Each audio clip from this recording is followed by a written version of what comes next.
I'm Deborah Kettleson, and today I'm interviewing Donna Devall. What inspired the writing of your book, The Power of Positive Aging, Seeing Life as a Glorious Voyage? Well, I know that my main inspiration were all these amazing older people that I've worked with in the past 20 years. Now, in the book you mentioned a woman, Rose. Could you tell us a little bit about her?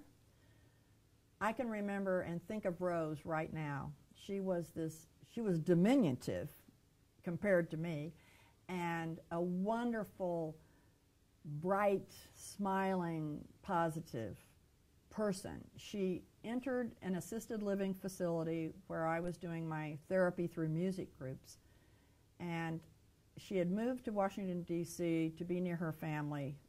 She had moved from New York. And we talked about that transition and what a hard transition that is. I believe that's one of the hardest transitions any of us can make. But Rose came with a positive attitude. She learned the names of everybody in the assisted living. If I couldn't remember a name, I'd quietly go over and ask Rose. She sang with this wonderful gusto and was a perfect example of being positive late in her life. What is one of the most important messages you have for readers? I really started writing this book, The Power of Positive Aging, to dispel the negative stereotypes that we have, so many of us have, about getting older. So your title, The Power of Positive Aging, could you talk a little bit about that and how you came to that title? Well, it wasn't my first choice. The subtitle is Seeing Life as a Glorious Voyage. My original title for maybe 2 years was A Glorious Voyage, and I love that title. It comes from a quote which is, "Happy is he who, like Ulysses, has made a glorious voyage," which is what I hope readers can get from this book.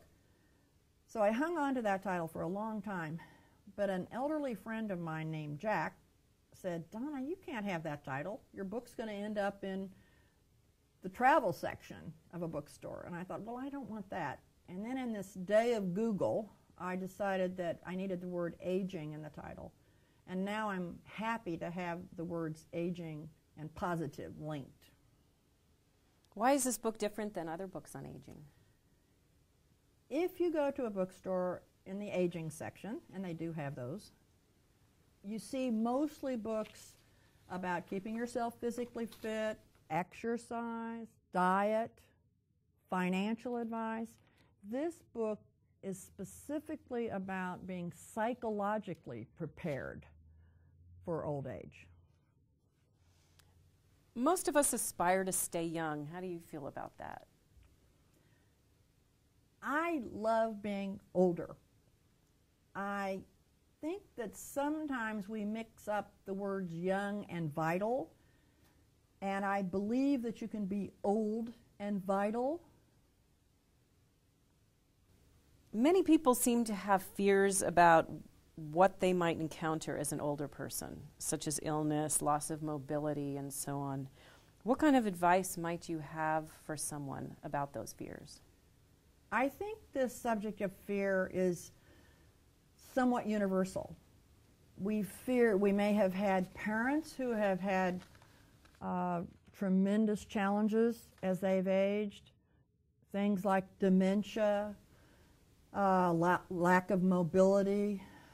But I feel that if we can rely on our own life experiences as we've aged, those of us who've made it into our 50s, 60s, and beyond, we have already gained a tremendous amount of experience with dealing with hard issues, transitions, possibly physical issues, and I believe we can rely on that experience.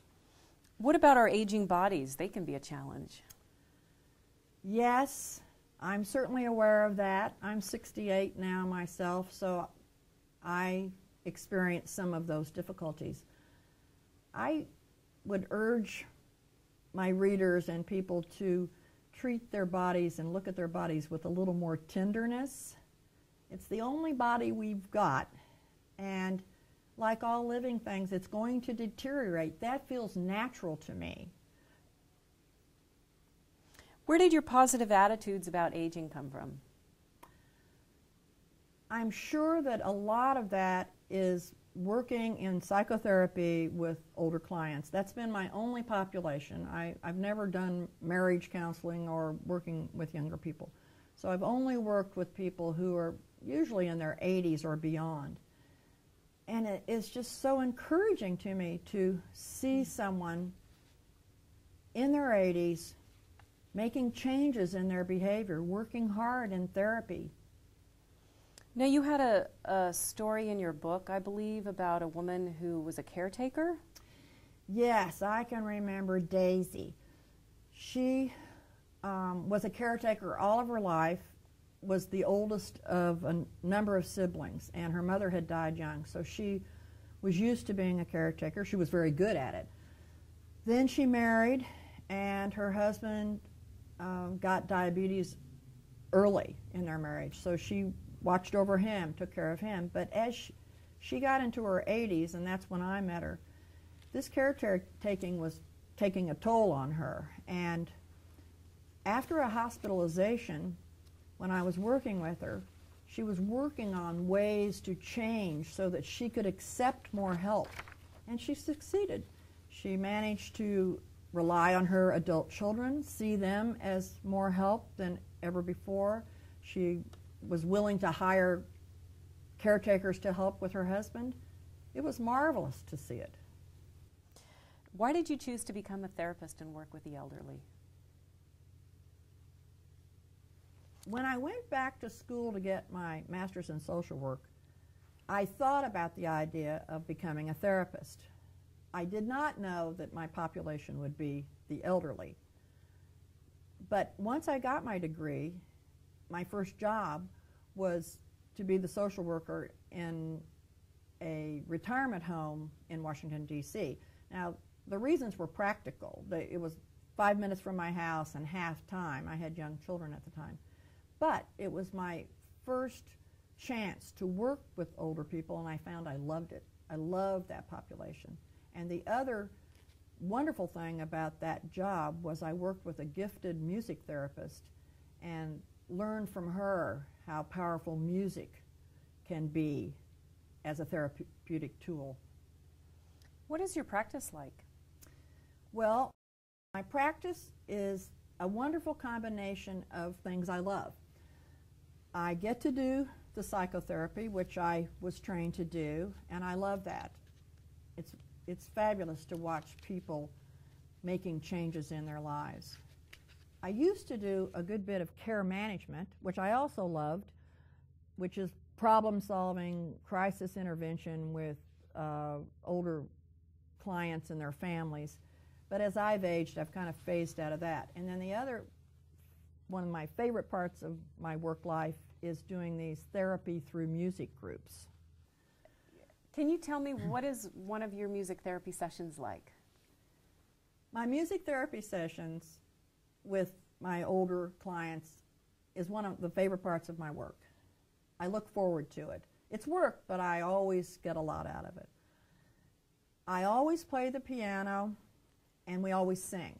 Singing is a very therapeutic thing to do, by the way. It's good for your lungs, but it joins people together. And they say that you can't stay angry with someone if you're singing with them. But the groups are also designed to have the participants interact, reminisce, respond to trivia questions, because I like to do brain stimulation, and generally just to have a lot of fun together. Who do you recommend would benefit from reading The Power of Positive Aging? I think The Power of Positive Aging has relevance to a wide range of readers. I had originally thought baby boomers. They're in their 60s. This book is about being psychologically prepared for old age, so I had thought of them. But I'm finding readers younger and older than that age group are finding resonance with the topics. I think professionals who work with the elderly, I think families of older people, adult children of older people, can find a lot to relate to in this book. Turning 60 had a major impact on your own views about aging. What did you do for your 60th birthday? As I was approaching my 60th birthday, and I love celebrations, I decided to take on the challenge of learning a piano concerto and playing it with an orchestra. I have studied piano since I was a child, so it seemed possible.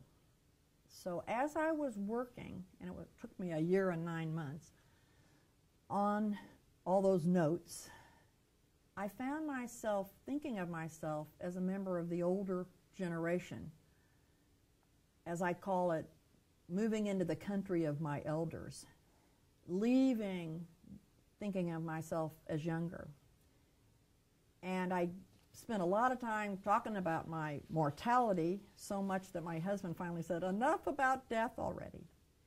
And I think that that experience of taking on a hard challenge connected me to my elderly clients who were so graciously meeting the hard challenges of aging. What was the biggest challenge in writing The Power of Positive Aging? Well, for me, the biggest challenge in writing this book was the publishing process. I knew nothing about that. I'd never written a book before. In fact, I never thought of myself as a writer. Didn't even like writing when I went to college. I would always pick multiple choice tests instead of essay. So I went down a bunch of dead ends in terms of the whole publishing process. As it turns out, I loved the writing part. It was like they say about fiction writers, when I wanted a story to come out, it came out on its own. It would just flow. That was a thrill. In The Power of Positive Aging, you cover a number of universal themes of aging. Can you tell us about some of those? The whole book is about those themes. Themes like retirement, which I call realignment. Themes about change. All of us face so many transitions as we age. So I have a chapter called Coping with Change. Other issues and titles are illness as an opportunity. That's a chapter title. And another big issue for older people is dependency. And my chapter title is Dependency is Not a Bad Word. A great example of dependency not being a bad word is a couple who are dear friends. And they got a hard lesson in dealing with dependency and found that they did a great job. He had injured his thumb seriously in a when he was on a rafting trip, had to be airlifted out, went to the hospital, had surgery, and it was the first time this couple had to deal with disability with one of them. And what they found is the wife was a great caretaker. The patient, my male friend, was a better patient than anybody thought. So it was a learning experience, but they found out that being dependent wasn't so bad after all.